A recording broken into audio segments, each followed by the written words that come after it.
नमस्कार प्रेक्षकांनो, मालिकेच्या पुढील काही भागांमध्ये आपल्याला खूपच रंजकदार असं ट्विस्ट पाहायला मिळणार आहे। मालिकेमध्ये खूप सुंदर असा ट्रॅक आलेला आहे, कमळी आणि ऋषीची एंगेजमेंट। खरं तर कमळी आणि ऋषीची एंगेजमेंट जी आहे ती खरंच खूप जबरदस्त पद्धतीने होत आहे।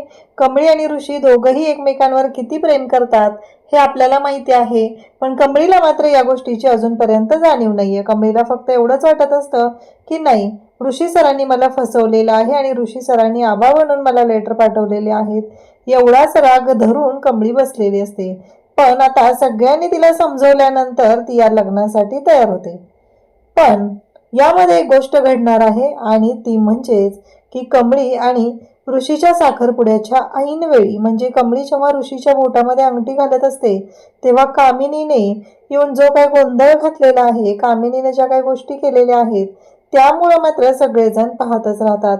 कामिनीचं असं म्हणणं असतं की ही मुलगी जी आहे ती राजांची आणि त्याच्या पहिल्या बायकोची नाहीये, तर ही खोटी आहे असं म्हणत राडा घातलेला असतो। पण डीएनए रिपोर्ट जेव्हा नयनतारा पाहते तेव्हा डीएनए रिपोर्ट हे मॅच झालेले आहेत, म्हणजेच कमळी ही राजांचीच मुलगी आहे असा डीएनए रिपोर्ट मिळालेला असतो। आणि तेव्हा मात्र अन्नपूर्णा कशा पद्धतीने कामिनीची हकालपट्टी करते। आता कमळी साखरपुड्यासाठी कशी तयार झाली? काल तर आपण म्हटलं होतं कमळी घर सोडून गेलेली आहे, पण साखरपुड्याला कशी तयार झाली? या सगळ्या गोष्टी आपल्याला आजच्या या व्हिडिओमध्ये पाहायला मिळणार आहेत। त्यासाठी हा व्हिडिओ शेवटपर्यंत पहा। त्याचबरोबर चॅनलवरती नवीन असाल तर चॅनलला नक्की सबस्क्राईब करा। इकडे कमळी ही अन्नपूर्णा आजींच्या रूम मध्ये आलेली असते।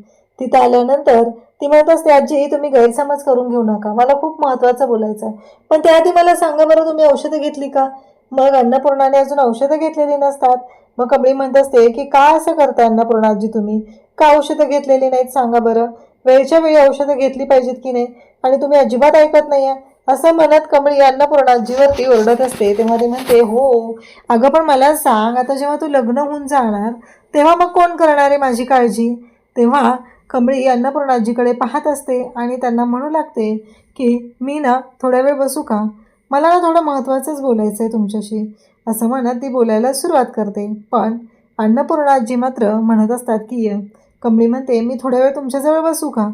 तेव्हा कमळीला लगेचच त्या म्हणतात की हो ये बस इथे असं सांगितलं जातं। मग अन्नपूर्णाजीच्या मांडीवर डोकं ठेवून शांत बसलेली असते आणि तेव्हा मात्र इकडे आजोबा तिथं असतात। कमळी म्हणत असते की मला खूप महत्त्वाच्या विषयावर तुमच्याशी बोलायचं आहे, तुम्ही गैरसमज करून घेऊ नका असं कमळी सांगत असते।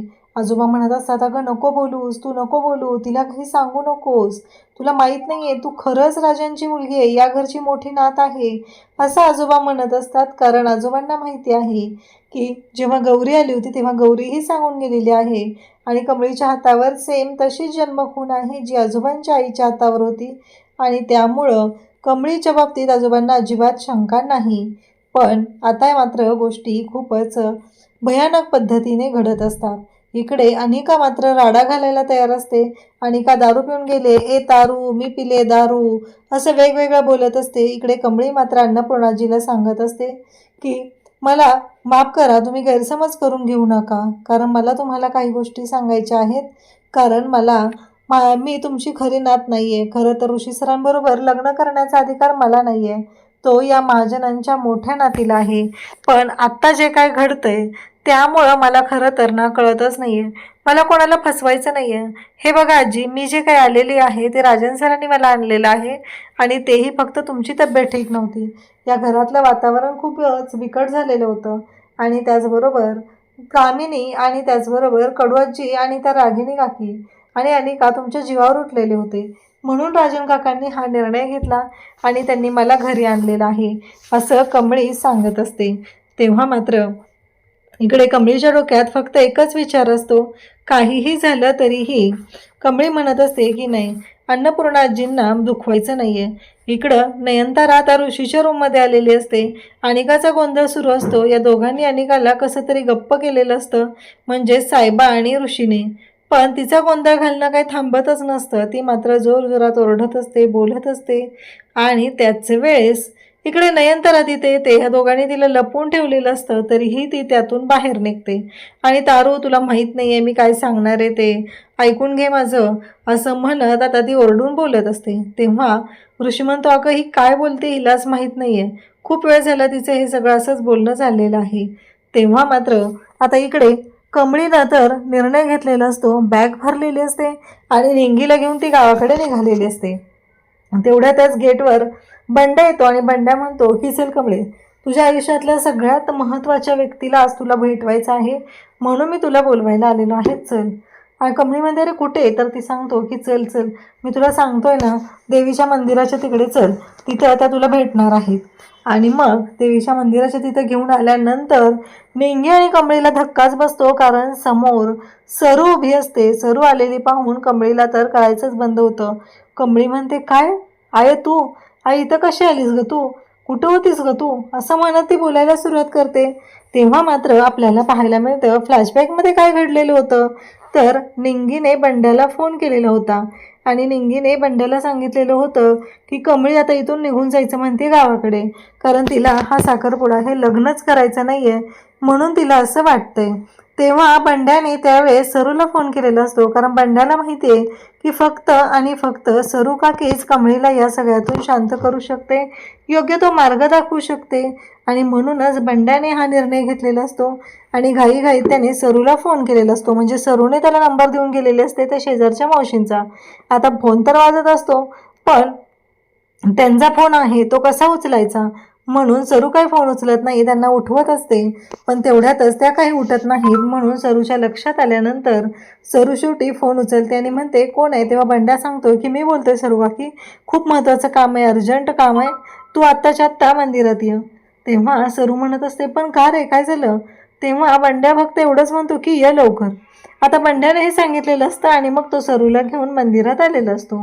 परंतु आता तिथे मात्र जेव्हा कमळी सरूला पाहते तेव्हा ढसाढसा रडू लागते. आई तू कशी आहेस ग, तू कधी आलीस इथं?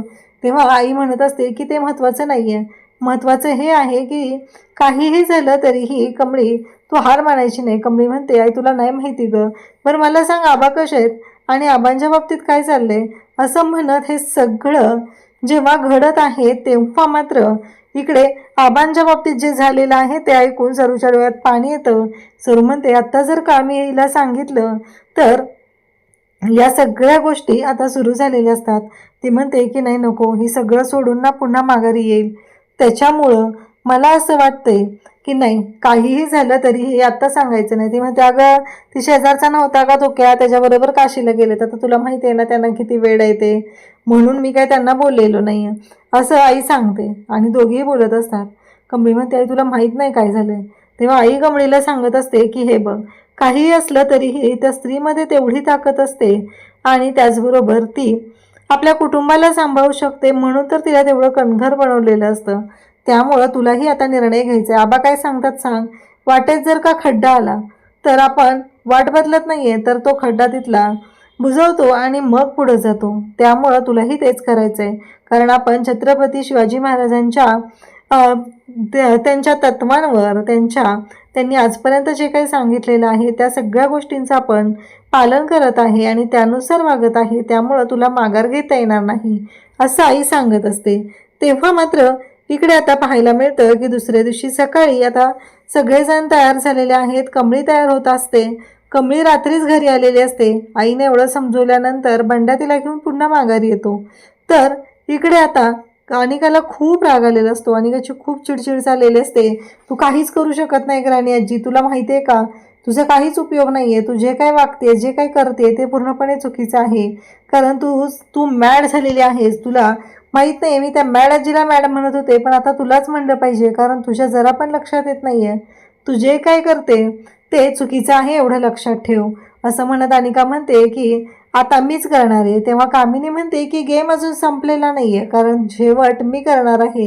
अनिका म्हणते की मला काही माहीत नाही तुझं काय चाललेलं आहे, पण मी या गेममध्ये एंटर झालेली आहे, आता मी काय करते ते बघ. अनिकाने सुद्धा ह्या साखरपुड्यामध्ये राडा घालायचं ठरवलेलं असतं. तर इकडे आपल्याला पाहायला मिळतं की एवढे सगळे एकत्र आहेत आणि या सगळ्या गोष्टी घडलेल्या असतात. त्यामुळं आता अनिका पिसाळलेली असते. अनिकाने आता ठरवले काही झालं तरी हा साखरपुडा मोडायचा आणि अनिकाचे तसे प्रयत्न सुद्धा चालू झालेले असतात.